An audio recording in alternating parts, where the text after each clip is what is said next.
Recording by Louise J. Bell. The Shrine of Death by Lady Dilke.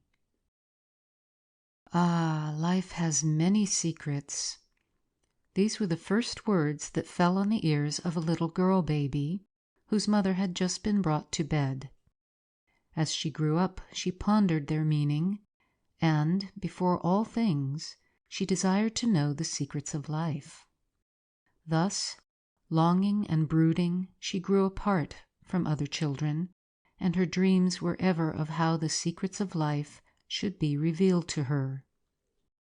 Now, when she was about 15 years of age, a famous witch passed through the town in which she dwelt, and the child heard much talk of her, and people said that her knowledge of all things was great, and that even as the past lay open before her, so there was nothing in the future that could be hidden from her. Then the child thought to herself, "This woman, if by any means I get speech of her, can, if she will, tell me all the secrets of life." Nor was it long after that, walking late in the evening with other and lesser children along the ramparts on the east side of the town, she came to a corner of the wall which lay in deep shadow, and out of the shadow there sprang a large black dog, baying loudly, and the children were terrified and fled, crying out, "It's the witch's dog!"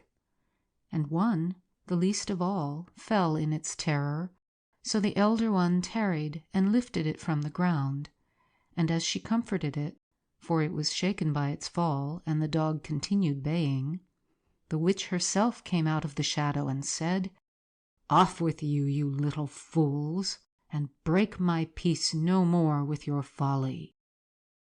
And the little one ran for fear, but the elder girl stood still, and, laying hold of the witch's mantle, she said, "Before I go, tell me, what are the secrets of life?"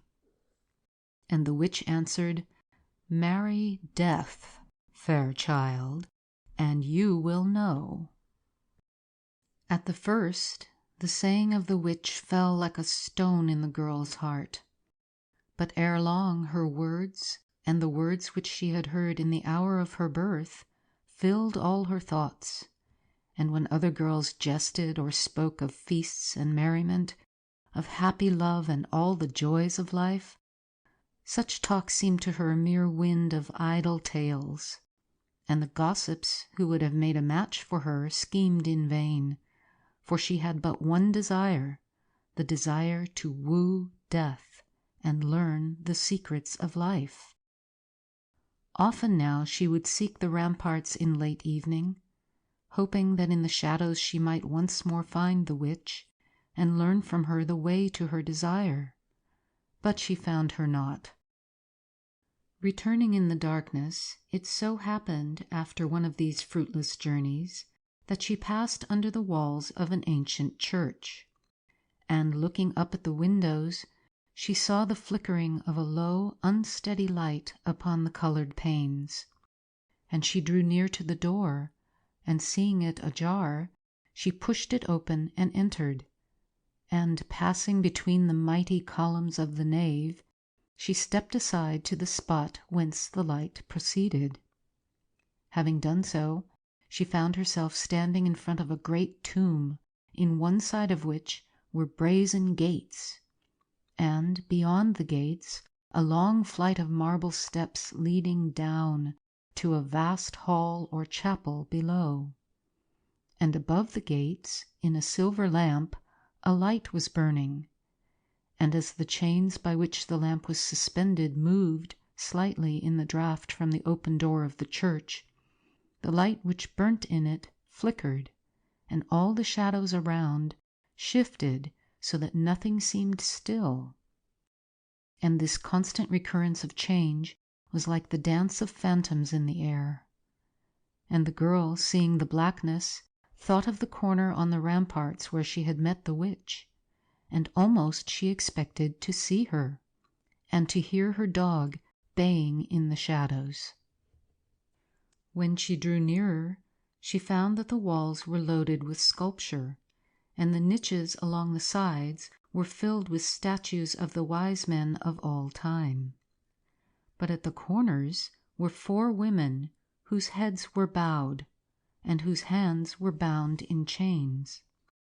Then, looking at them as they sat thus, discrowned but majestic, the soul of the girl was filled with sorrow, and she fell weeping, and clasping her hands in her grief, she cast her eyes to heaven.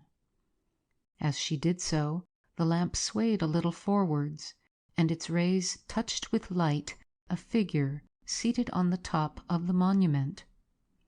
When the girl caught sight of this figure, she ceased weeping, and when she had withdrawn a step or 2 backwards, so as to get a fuller view, she fell upon her knees, and a gleam of wondrous expectation shone out of her face.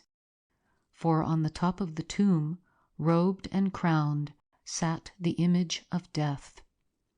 And a great gladness and awe filled her soul, for she thought, "If I may but be found worthy to enter his portals, all the secrets of life will be mine."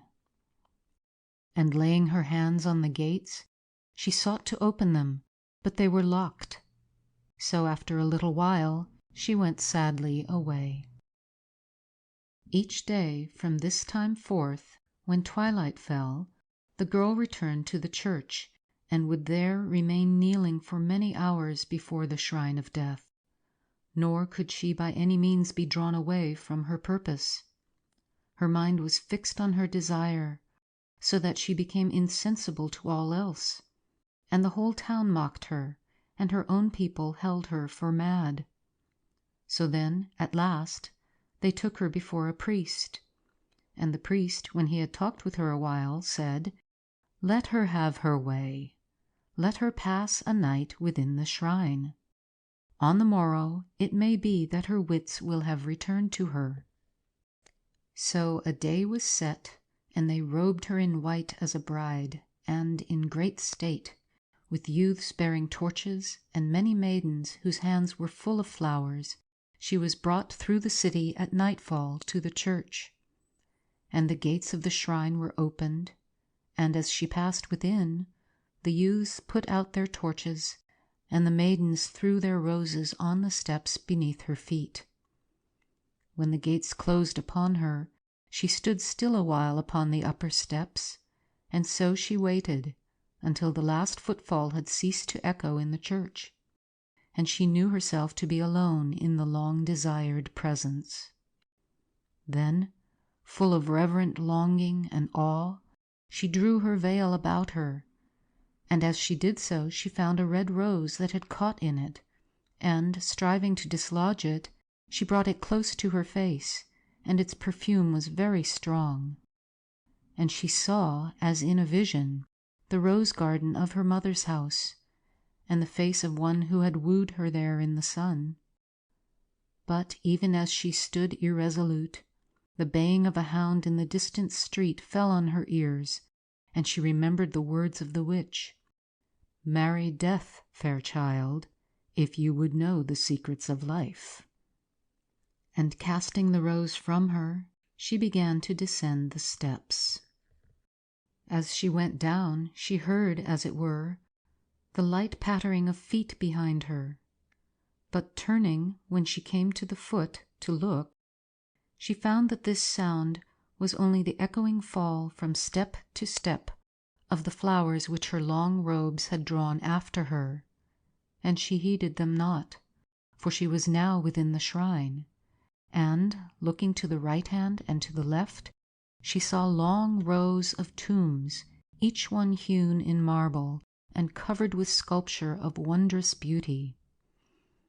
All this, though she saw dimly, the plainest thing to view was the long black shadow of her own form, cast before her by the light from the lamp above.